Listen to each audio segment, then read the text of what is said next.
As I walk through the city, I wanted to spread a solid message. In terms of semen retention, you do not have a choice. What do I mean by that? In 2025, this is one of the worst times in history for men. And I'll give you an example of how this ties into semen retention and why you do not have a choice. Now, some of you are going to get confused when I say that because you're going to look at people who are possibly, successful, quote, maybe they're making 100, 200 grand a year. But what you don't understand is that that's those people's baseline. That is essentially their lowest form. Meaning, if you have a guy with a crazy genetic physique, right?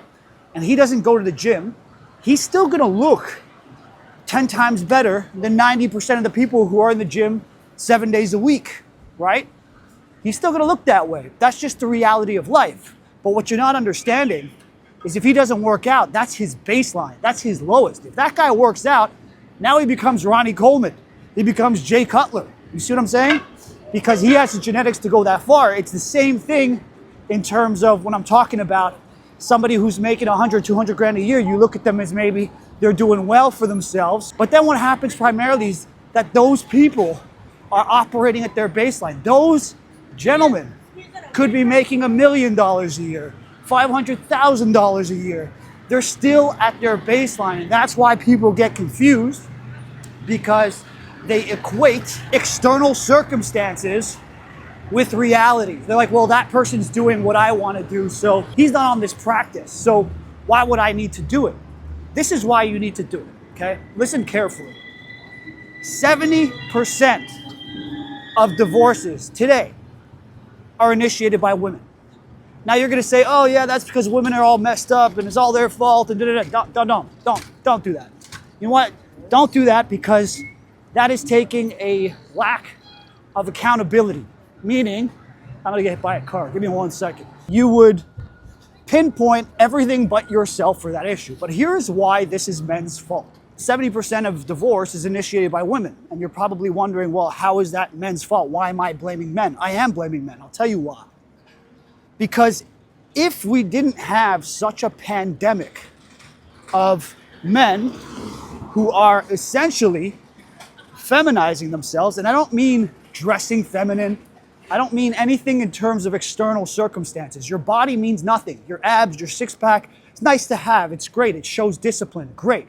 But that's not what I'm talking about here. I'm talking about your frame. This would never happen if men were the way they used to be. In the 1950s and the 1960s, there was no such thing as a man, very rarely, that would step into a woman's frame. So what essentially happened to men in general over the years is that they have lost their frame. What do I mean by frame?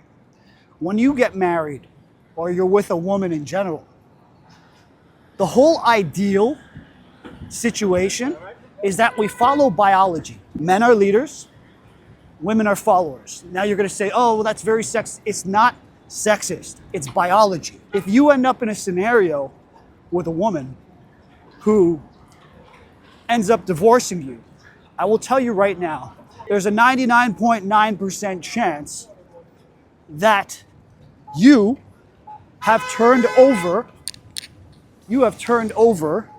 your masculine frame, meaning you are stepping into her world.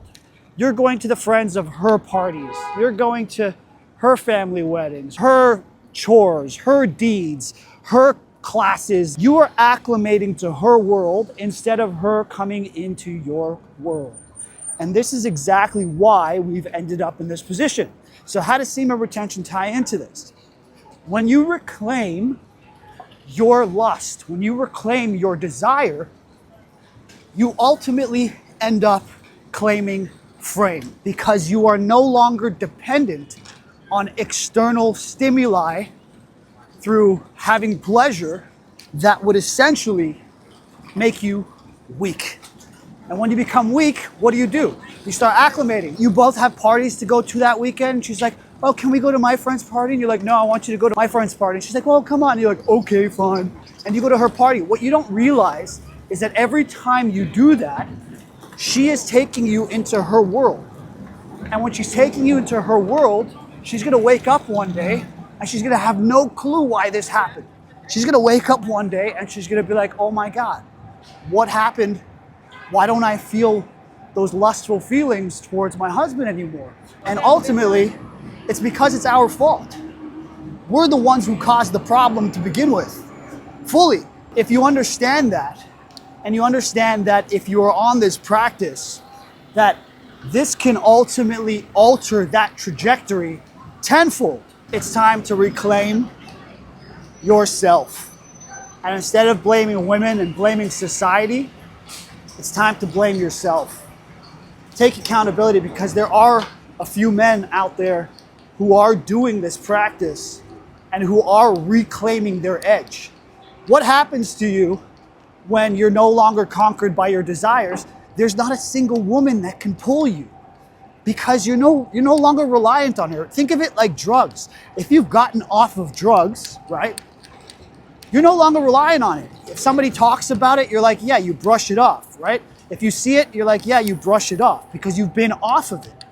But if you're currently hooked to it, which is what the profuse amount of gooning, if you would call it that, would do to you, that is essentially weakening your subconscious mind. It is weakening your system. And then when you look at a statistic like a divorce rate of 50 to 60% in Manhattan, and then you look at the fact that 70% of that are initiated by women, you can finally understand that that's your fault. Not their fault. They're just operating on instincts. They're operating on biology. It's your fault for going against your own biology. That's your fault. It's not their fault. They're just being women. It's like if you put a thief in your house and a thief stole from you, are you gonna blame the thief? Or are you gonna blame yourself? Right? You knew that there was a thief and you placed him in your house and things went missing. What did you think was gonna happen? Now, it's the same thing with women. I'm not calling them thieves. I'm saying that if you understand their inherent nature, if you understand their biology, if you understand that they operate out of survival, men operate to serve and protect, women operate out of survival. And survival means the instincts are completely different than protective instincts. Protective instincts are action-oriented. Survival instincts are reaction-oriented. And if you understand that, and if you can claim yourself quickly and efficiently by going on this practice, getting your mind and your fortitude so strong, you will not be in that 99% statistic.